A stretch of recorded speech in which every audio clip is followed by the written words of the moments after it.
All right, fresh recap. Remember, I'm on my way to Atlanta, had to drop Big Sis off in Houston. The homie Bunyan flies into Houston. He smashes with me from Houston to Atlanta. We have that little incident in Mississippi with the Dukes of Hazzard boys. We finally get to the A. It's on and cracking. And I hit that Clark Atlanta University campus. And it's like school days times different world plus a TLC video.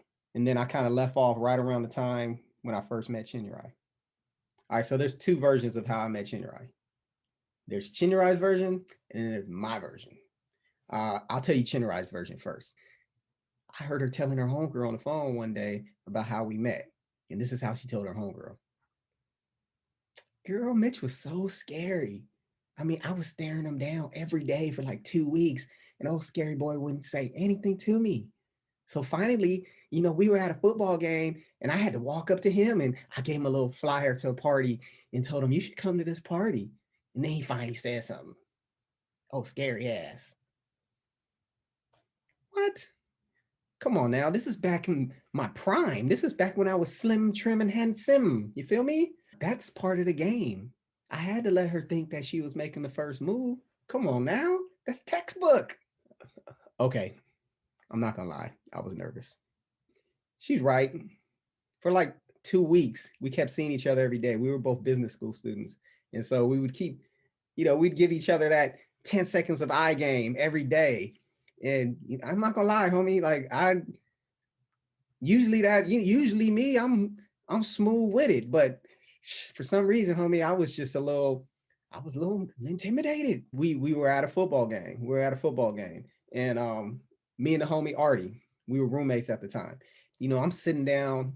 Actually, I'm standing up over the rail like a true player. She's standing over there and she was eating some cheese fries. And so I'm like, man, I gotta say something. Like I gotta say something now, homie. If I don't say anything, man, I'm weak. I'm weak, homie. If I don't say anything. And so she gave me a little eye game. I gave her back some eye game. And I was like, all right, this is the time. And so I hit her with that one liner and said, can I have some of your cheese fries? And she was like, sure, you can have them all.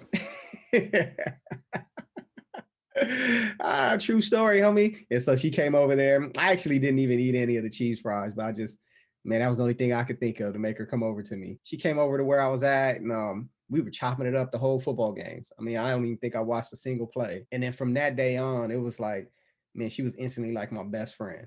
We were together every single day, like every day. We were either on the phone or we were together. I mean, till this day, homie. And so, yeah, that's how it all started. Whose ever story you want to believe. It was cool because we were both in school at the same time. She was actually an undergrad student and I was a grad student. But come on, homie, you saw the slow down. So now the A is just extra on and cracking. I'm still absorbing all the culture. I got the Bonnie and Clyde thing going on with Chinyerai. And I'm doing decent in school, but there was this one class, homie. There was this one class. It was the 8 a.m. class. And maybe I was having a little too much fun. And, I kept missing that class or getting there late, young, dumb, unlaced. I decided to drop that shit, thinking, all right, I'm going to take it next semester. But what I didn't know was my scholarship was contingent on me taking a certain amount of units. And so when I dropped that class, I actually lost my scholarship for the next year. Second year, homie, without that scholarship, man, things were rough. I was constantly having to try to figure out how to make things work, and financially it kind of changed the whole situation. I was still loving my time in the A. I was still loving Clark Atlanta University, but I didn't have any money anymore. And so, I mean, it was crazy. Like me and the homie Artie, true story. Like we were, shout out Mrs. Winters. Like Mrs. Winters used to have this two-piece chicken meal for $1.99. I mean, you get 2 pieces of chicken, 2 sides, and a biscuit for $2, homie. I mean, me and the homie were eating that like twice a day sometimes. Shit, if we had an extra dollar, we were even getting that cinnamon roll with it. It was crazy because Chinyerai is a vegetarian. She's been a vegetarian since she was a kid. And this is how I knew Chinyerai was ride or die, homie, because we would go out to eat and we would just order one meal, and then I would eat the meat and she would eat all the sides. Eventually I got a work study job in the computer lab, and so financially things started to smooth out a little bit, and I was able to get my work done. I was still having a time of my life.